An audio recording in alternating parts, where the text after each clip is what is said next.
So I've been at this academic conference in South Carolina, and I was delivering a paper about AI. This is my badge. I'm official, so I did my presentation, went to other presentations, and things were going fine. And then in the elevator, I bump into Congressman Joe Wilson. Now, if that name rings a bell, it should ring a bell. And this is Congressman's card, Joe Wilson, and if that rings a bell, here's why. I talk about him fairly regularly. Now, the clip I'm about to show you is about 2 weeks ago. Okay, and then we see something like this. Joe Wilson, he's the Republican congressman from South Carolina's 2nd District. Joe Wilson says, very soon Maduro and Ivanishvili will be neighbors with Assad in Moscow. But where are they going to go when war criminal Putin's empire of lies collapses? It's a good question. What would happen? Again, the tie that's tying Georgia and Maduro and Syria and Iran and all these things together are tied together by the Russians. It's really interesting to see.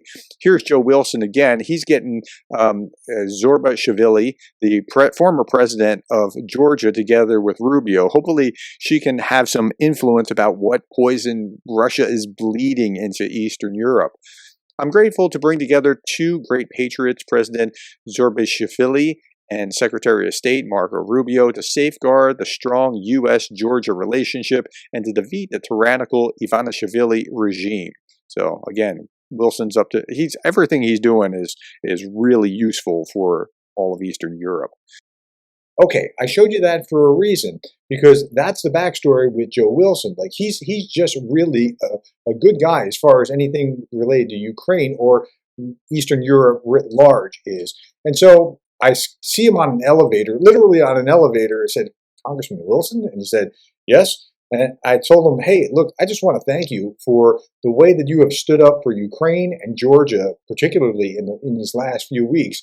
I said, oh, yeah, well, and he was explaining how this was the right thing to do and that sort of thing. I was like, and he reached in his pocket and handed me his card. And then he reached in another pocket and handed me this. He gave me a flag pin of the U.S. and Ukrainian flag. Like, you don't just walk around with these in your pocket unless you really care about Ukraine. And so he's the real deal. And I've highlighted him a number of times on here before. And then after I said that, I said, look, I do these podcasts, keep doing updates on Ukraine. And I just, I really appreciate everything that you're doing here. And he said, you know what?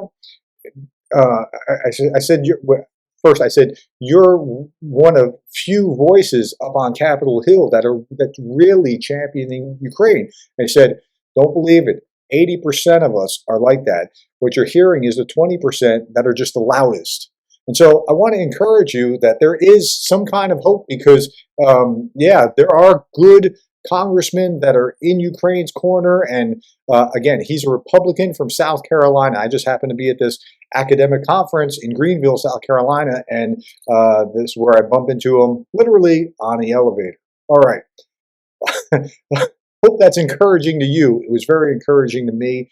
There are good politicians out there that are trying to do whatever they can to support Ukraine. Thanks for your time, the likes, the shares, the subscribes. Thank you for being the kind of person that cares about Ukraine.